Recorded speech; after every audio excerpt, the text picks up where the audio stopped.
नमस्ते एंड जय हिंद। हाल ही में मैंने एक वेब सीरीज देखी, बहुत टाइम लग गया यार। मेरे पास में बहुत सारा कंटेंट था, इसलिए शायद देख नहीं पाया, क्योंकि छत्रसाल चल रहा था और छत्रसाल को खत्म करते करते मेरे दिमाग का दही हो गया, क्योंकि इतनी बड़ी वेब सीरीज पर मजा आया देख के। तो हाल ही में मैंने फिनिश की है सिटी ऑफ ड्रीम्स का सीजन 2। काफी दिनों से हम लोग वेट कर रहे थे ना सीजन 1 के बाद में, जिस तरीके से उस पॉलिटिशियन भाई का हत्या हो जाती है, उसके बाद कौन गद्दी संभालेगा, सब चीजें आपको इसमें पता चलेगी। तो इसी के बारे में आपसे बात करूंगा, मेरे एक्सपीरियंस से शेयर करूंगा, मेरा रिव्यू दूंगा, मेरा व्यू रखूंगा। मुझे ये वेब सीरीज कैसी लगी है बताऊंगा। आप बने रहिए, देखते रहिए एक्सपोजिंग स्टार विद शांतनु।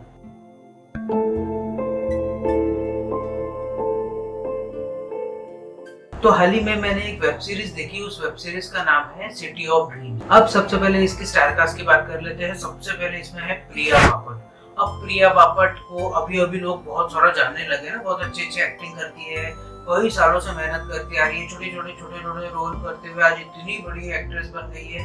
तो मेरे हिसाब से प्रिया बापट को और कोई जानता है, फिर भी हम लोग प्रिया बापट को जानते हैं। मुन्ना भाई एमबीबीएस नाम की मूवी में इन्होंने एक छोटा सा रोल किया था कि मैं एक दोस्त बनकर उन सब की मदद करना चाहती हूँ, वो थी प्रिया बापट। इसके अलावा प्रिया बापट ने और एक मूवी में काम कर रखा है, उस मूवी का नाम है अनिकाय हवा, मराठी वेब सीरीज है, उसमें इन्होंने काम कर रखा है। बहुत जबरदस्त एक लाइट हार्टेड कॉमेडी है। अभी इसका तो 3rd सीजन भी आ गया, वो भी देख लिया मैंने। बहुत अच्छा सीजन है वो भी। तो प्रिया बापट एक बहुत अच्छी अदाकारा है, बहुत अच्छी एक्ट्रेस है। इसके अलावा इसमें कौन है? इसमें है अतुल कुलकर्णी।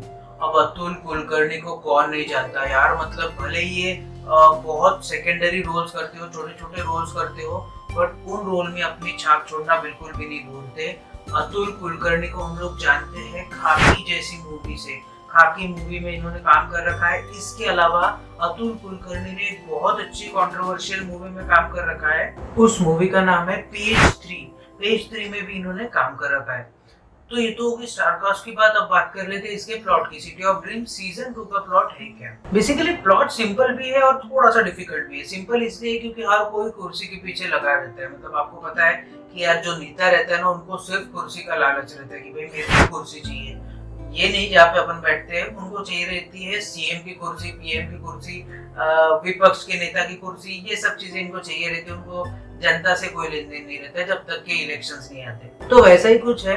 अभी पूर्णिमा गायकवाड़, मतलब प्रिया बापट ने अपने भाई का जिस तरीके से कत्ल किया रहता है सचिन पिलगांवकर के साथ मिलकर, उसके बाद में गायकवाड़ खानदान का उत्तराधिकारी कौन? क्योंकि जो साहब है अतुल कुलकर्णी है, उनको ऑलरेडी गोली लग के वो पैरालाइज हो चुके हैं। तो इस समय तो वो सीएम बन नहीं पाएंगे। तो सीएम बनेगा कौन? पूर्णिमा गायकवाड़ महाराष्ट्र की कार्यकारी सीएम बन जाती है। अब कार्यकारी सीएम बनने के बाद में वो बहुत सी चीजें अंदर से इमेजिन करती है कि ये अच्छा होगा, ऐसा होगा, मैं करप्शन फ्री नेता बनूंगी, सब चीजें करूंगी, क्योंकि दिल से अच्छी रहती है ना।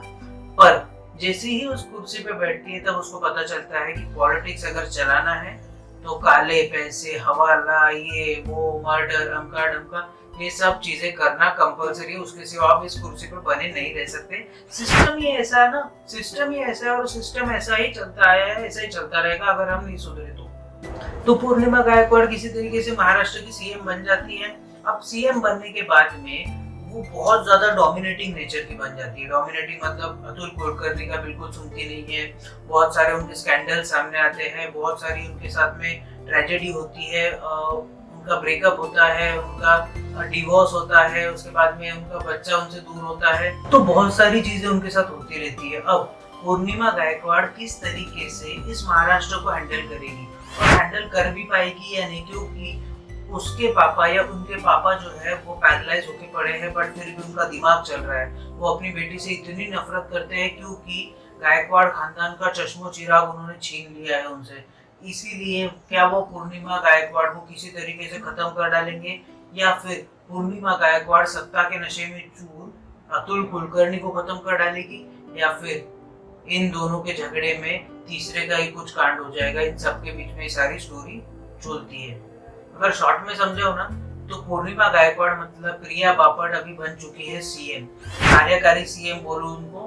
कार्यकारी सीएम बनने के बाद में 3-4 महीने बाद वहां पे होता है इलेक्शंस का माहौल। अब उस इलेक्शंस के माहौल में किसी तरीके से अतुल कुलकर्णी चाहते हैं कि पूर्णिमा गायकवाड़ मतलब प्रिया बापट को कुर्सी से हटाना, क्योंकि वो बहुत डोमिनेट करने लग गई है हर किसी को। तो अतुल कुलकर्णी को ये सब सही नहीं लगता, तो वो विपक्ष के साथ मिलकर प्लान बनाते हैं पूर्णिमा को रास्ते से हटाने का।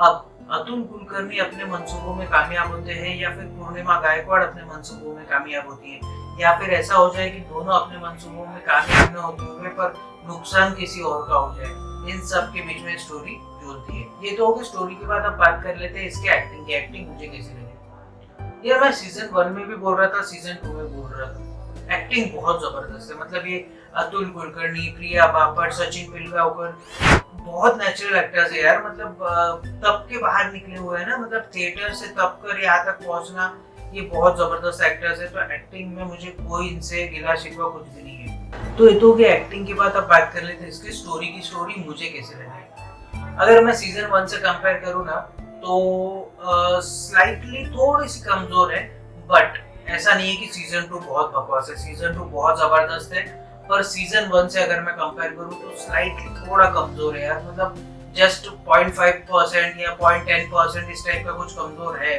पर ऐसा नहीं है कि आप देख नहीं सकते, आप देख जरूर सकते हैं। है थोड़ा सा बड़ा, मतलब आपको बहुत टाइम लग जाएगा। 10 एपिसोड देखना है, 50-56 मिनट के एक एपिसोड है, तो आपको समय लगेगा, बट हाँ वर्थ है देखना।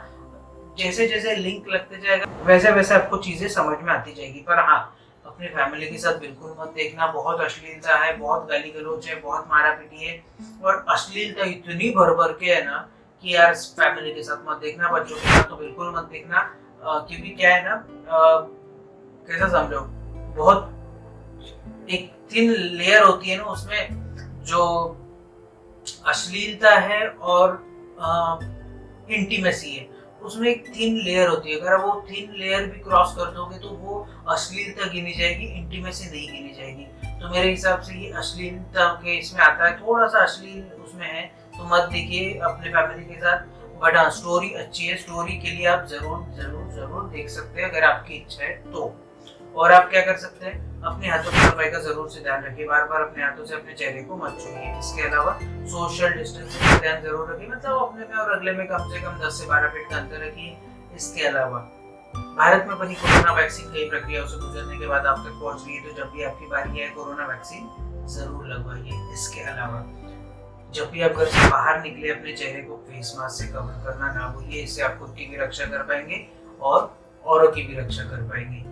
इसके अलावा अगर लाइफ में कभी लो फील हो, या कोविड की वजह से आपकी जॉब चली गई हो, आपके इकोनॉमिक क्राइसिस आ गए हो, या कोई भी आपको प्रॉब्लम हो, तो इसके बारे में अपने घर वालों से बात कीजिए, जानने पहचानने वालों से बात कीजिए। डिप्रेशन में मत जाइए, डिप्रेशन को मार के इंडिया से भगाइए। और अगर मेरे पास में और भी कोई टॉपिक आता है तो उसके ऊपर मैं एक वीडियो बना दूंगा। तब तक के लिए आप बने रहिए, देखते रहिए एक्सपोजिंग स्टार विद शांतनु। जय हिंद।